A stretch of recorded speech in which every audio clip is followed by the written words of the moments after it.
Olá, nesse vídeo nós vamos estudar noções de estatística, tema muito cobrado em diversos concursos. Esse é o primeiro vídeo somente, tá? Assista os demais. Nesse aqui eu vou trabalhar somente com os conceitos iniciais, beleza? Vamos iniciar então, senhores. A ideia é a seguinte. Imagina que você queira estudar uma característica de algum grupo de indivíduos. Só que esse grupo é muito grande, ou então, por alguma outra razão, fica inviável você abordar cada um dos elementos desse teu grupo, tá certo? O que você faz? Pega uma parcela menor, pequena, desse grupo e realiza o teu estudo ali. E depois você faz uma extrapolação. É claro que essa extrapolação, essa inferência que você vai fazer, não vai ser tão precisa quanto você tivesse realmente examinado cada um dos indivíduos desse teu grupo, tá? Mas vai te dar uma boa noção, vai te dar uma boa ideia do que representa aquilo que você constatou ali no teu grupo inteiro. Beleza? Esse grupo é chamado de população. Essa parcela pequena, representativa, é chamado de amostra. Esses são os conceitos básicos de estatística. População e amostra. Vamos ver no exemplo como é que fica? Pesquisa de intenção de voto. Imagine que você fosse perguntar para todos os eleitores do país em qual presidente, ou qual candidato a presidente ele votaria. Não teria como, né, gente? São milhares de eleitores. Então você faz o quê? Pega uma parcela, pega ali 20, 30, 40 mil eleitores e faz a tua pesquisa. Faz a coleta de informações para saber em qual presidente, em qual candidato ele votaria, tá certo? Uma pesquisa de intenção de voto, então, funciona assim. Quem é a população? Todos os eleitores do país. Qual é a parcela? Qual é a amostra, né? É aquela parcela que você, de fato, foi lá, entrevistou e perguntou. Então, um conceito muito tranquilo. Um outro exemplo. Quando você precisa, por alguma razão, fazer ali um exame de sangue. Graças a Deus, né, gente? Que você retira o quê? Somente uma amostra do teu sangue e não o teu sangue inteiro. Qual seria a população, então? O sangue do teu corpo, 4, 5 litros. E qual é a amostra? Aquele tubinho de sangue que você pegou. Tá certo? Muito tranquilo, gente. Então, como é que funciona o levantamento estatístico, o estudo estatístico? Você escolhe lá a tua amostra. Nesse momento, você faz uma coleta de dados na tua amostra. Depois dos dados coletados, você passa a fazer uma análise. Você pega todos os teus dados, organiza eles, tá certo? Faz um estudo em cima deles. E depois disso, você tem a terceira etapa, a inferência. Você tira, então, as conclusões extrapolando para o grupo inteiro. E como eu falei, sempre vai dar, naturalmente, uma margem de erro, porque, de fato, você não consultou todos os elementos do teu grupo. Tranquilo? Conceitos básicos, e tem mais alguns. Variável. Quando você vai fazer o teu estudo estatístico, você tem o objeto do estudo, que vai ser a tua variável. Tá? Pode ser o sexo, pode ser a idade, pode ser a escolaridade, pode ser a renda familiar, tá certo? Estou dando alguns exemplos. Então, por exemplo, você está lá numa determinada cidade, você quer saber qual é a renda familiar média dos elementos daquela cidade, das pessoas daquela cidade. Então, o teu objeto de estudo é a renda. Essa é a tua variável, tá bom? Muito bem. As variáveis, pessoal, elas podem ser qualitativas ou quantitativas. O nome já te está sugerindo, né, o que é. Qualitativas é quando você tem ali uma qualidade, né, um atributo. E quantitativa é quando você pode quantificar, dar um número para aquela variável. Por exemplo, sexo. Você não pode numerar o sexo, né? Masculino ou feminino. Escolaridade. Ensino fundamental, ensino médio, né? Você não pode também numerar, quantificar. Então, esses dois aqui são exemplos de variáveis qualitativas. Tá vendo? Já idade, que aí pode ser um número. Renda familiar pode ser um número. Nós estamos falando de variáveis quantitativas. Então, conceitos também bem tranquilos, né, gente? Maravilhas. Para fechar esse primeiro vídeo, rol e amplitude. Aqui, ó, peguei um exemplo aqui notas de 8 alunos. Então, um carinha tirou 8, o outro tirou 7,5, aí depois 9, 4,5, 3, 2, 7, 8. Eu recolhi esses dados. Eles não estão organizados. Aí eu faço o quê? Vou organizá-los fazendo um rol, que basicamente é pegar essa amostra aqui e fazer o quê?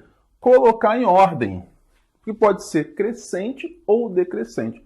Comumente a gente utiliza a ordem crescente. Eu venho aqui então e reorganizo meus dados em ordem crescente. 2, aí depois vem o 3.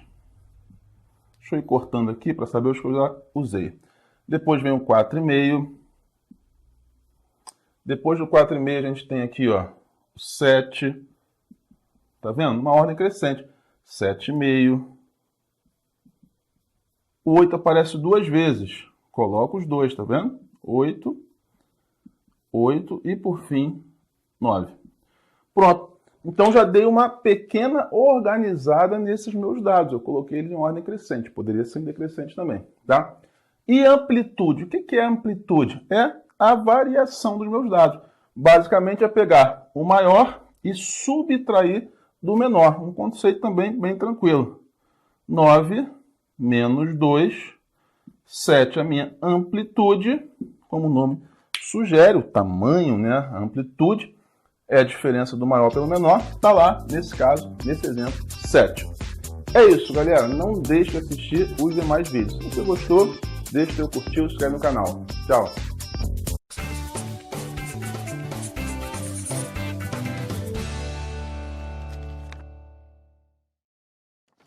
E aí, pessoal, tudo tranquilo? Tá na hora de mais um QEC Desenho. E para hoje, a gente trouxe um tema que costuma cair bastante no Enem. E na maioria das vezes, com questões que são fáceis. E isso significa ter mais peso na correção, seguindo a teoria de resposta ao item. E é exatamente por isso que você não pode dar mole. Então, se inscreve aí no canal, rapidinho, antes da gente começar. Deixe seu like, se quiser, e já pode baixar o mapa completo para estudar e não errar nenhuma questão na prova. Para a gente começar definindo o conceito de maneira bem simples, estatística é a coleta, análise e interpretação de dados. E como que a gente faz isso? Bom, existem várias maneiras, mas no Enem são cobradas principalmente as medidas de posição, e são elas que a gente vai estudar hoje. A primeira é a moda, que não tem nada a ver com o estilo do Cristiano Ronaldo. Na estatística, a moda é o valor que corre com maior frequência, ou seja, é o valor mais comum em um conjunto de dados, que é como chamamos um grupo de termos que estamos analisando. Por exemplo, num conjunto temos 1, 2, 2 e 3. Se a moda é o elemento que mais aparece, que é mais frequente,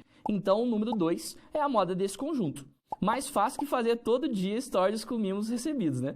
A segunda medida muito cobrada no Enem é a média, que também não é aquela média que você faz pro crush. No meio estatístico, a média nada mais é do que a razão entre a soma dos elementos e o número de observações. Botou conta no meio, complicou, né? Calma, que a gente vai conseguir resolver isso daí. Vamos usar o mesmo exemplo para você ver como que é fácil. Então, no exemplo tá lá 1, 2, 2 e 3. Beleza, a média é a soma de todo mundo. No caso, a soma de 1 mais 2 e mais 3. E como o número de observações são 4, a gente divide essa soma por 4. Então, a minha média é 8 quartos, ou seja, 8 dividido por 4, que vai ser igual a 2. Por último, temos a mediana. E galera, aqui é a hora de a gente ter um pouquinho mais de cuidado. Antes de começar, a gente precisa ordenar a nossa amostra, colocar os elementos em ordem, beleza? Esse é o primeiro passo.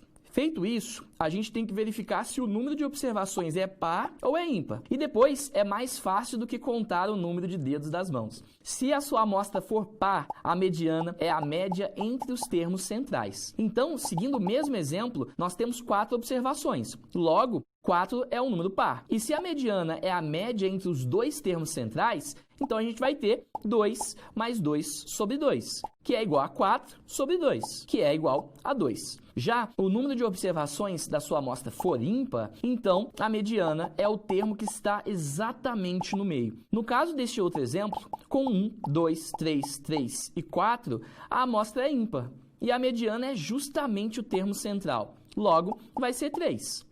Tranquilaço, né? Agora, só não esquece de baixar esse mapa top aí no link da descrição aqui embaixo para consultar quando precisar. E se você gostou do vídeo, curte aí, se inscreve no canal, ativando as notificações no sininho e comenta com sugestão, dúvida, elogio, crítica, o que você quiser. E já assinou o Descomplica? Ainda não? Então pega o link aí na descrição para ter desconto e se tornar um estudante Descomplica agora. Tchau, pessoal. Valeu!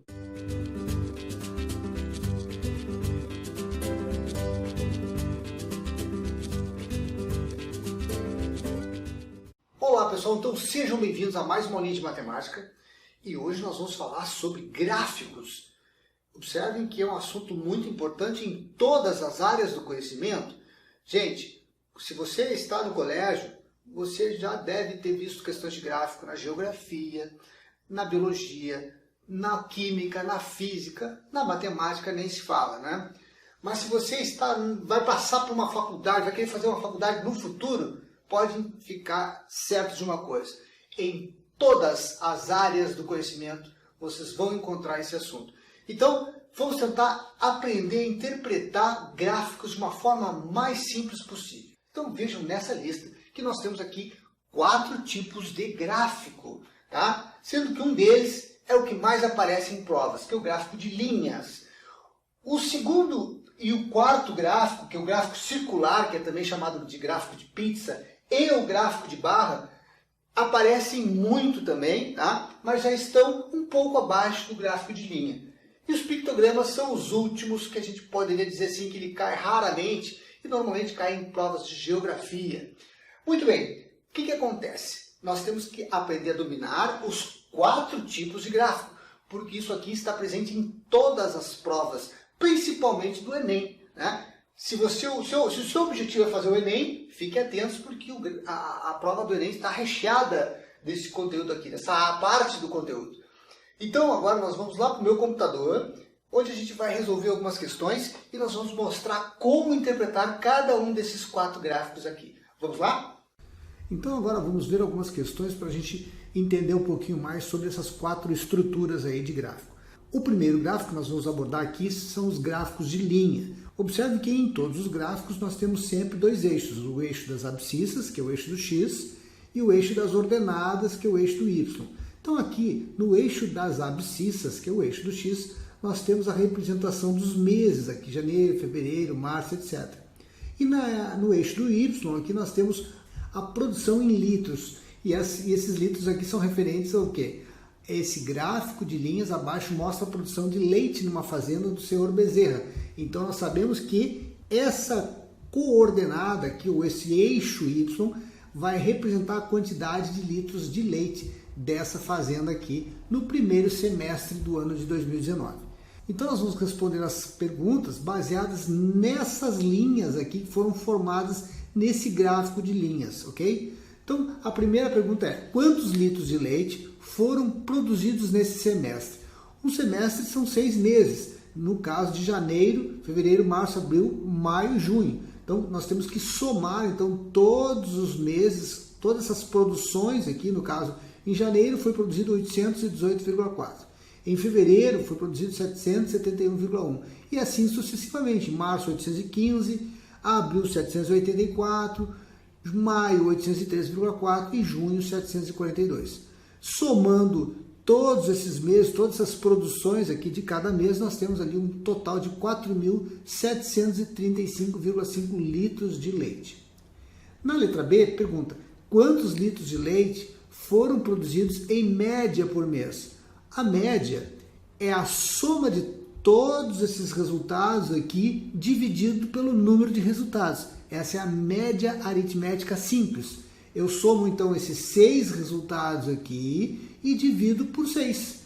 Nós já temos a sominha aqui. Então a média por mês vai ser 4.735,5 dividido por 6, porque foram 6 meses. Nós estamos nos referindo ao semestre. E aí a média desses meses foi de 789,25 litros.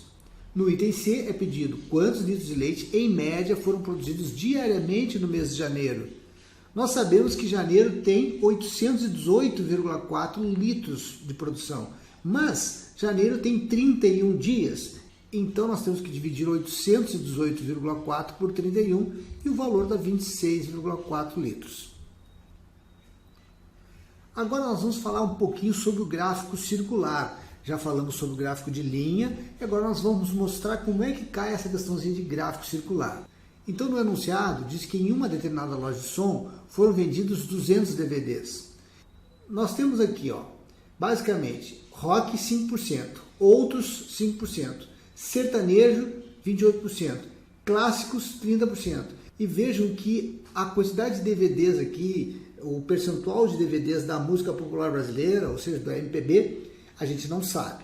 Então agora nós queremos saber quantos compraram sertanejo. Ok, sertanejo, nós temos um dado aqui de 28% desse total aqui, né? Então se é 28%, nós temos 200 DVDs vendidos, 28% de 200 é só multiplicar, 28% é 0,28, porque 28% é 28 por 100, 28 por 100 é 0,28. Se eu multiplicar por 200, eu vou ter um total aí de 56 DVDs vendidos aqui de música sertaneja. Na questão número 2, quantos compraram MPB? Bom, primeiramente nós precisamos saber qual é o percentual que eu tenho de MPB. É só fazer a diferença. Eu sei que tudo isso aqui é 100%, né? Então nós temos aqui rock 5%, mais 5%, aqui fechou 10%.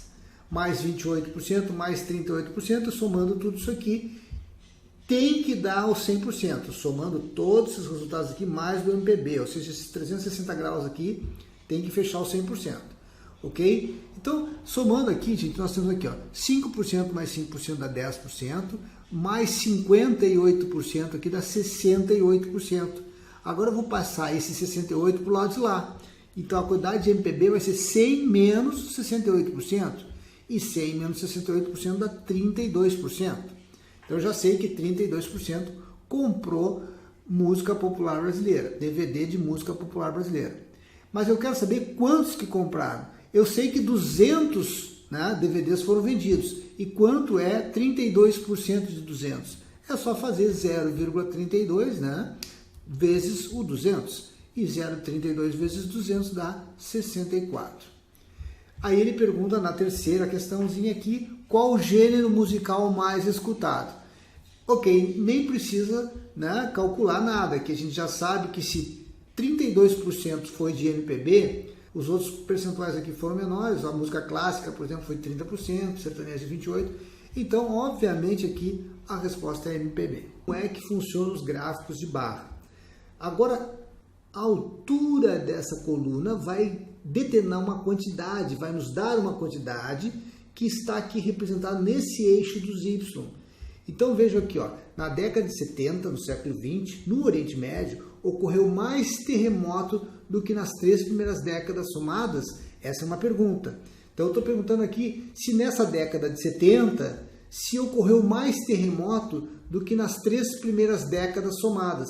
Vejam que no século 20, nas 3 primeiras décadas, nós temos aqui, ó, nessa primeira década aqui, que começa dessa primeira barrinha, vejam que não atinge bem o 200 ali. Vamos chutar aqui uns 150 aproximadamente, tá? Então nós tivemos 150 terremotos na primeira década. Na segunda década, tem o mesmo tamanho aqui, então nós vamos ter aqui mais uns 150 terremotos por aí, tá? E agora na terceira década, aqui nós já temos aqui um valor um pouquinho menor do que 400. Nós podemos chutar aqui uns 300 mais ou menos.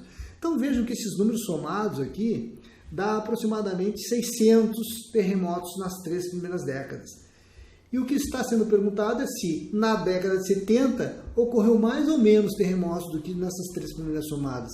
Gente, na década de 70 deu bem mais, né? Vejam aqui que nós temos uma linha, se nós chegarmos aqui, ó, fazer uma linha reta aqui, ó, nós vamos ter praticamente aproximadamente 1.600 terremotos. Então é assim que a gente compara, né, essa ideia. Então a resposta aqui é sim, né? No caso, ocorreu mais terremotos aqui nessa década de 70 do que nas 3 primeiras décadas somadas. Então agora vamos ver um outro gráfico de barra aqui que é bem interessante.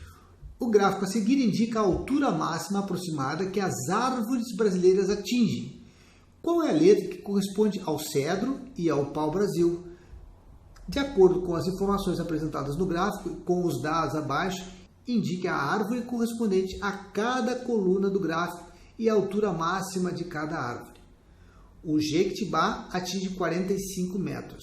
Né? Então a gente tem o Jequitibá com altura de 45 metros. Veja que 45 metros seria quem? O A aqui, né, gente? Então o Jequitibá a gente já sabe que é a letra A, né?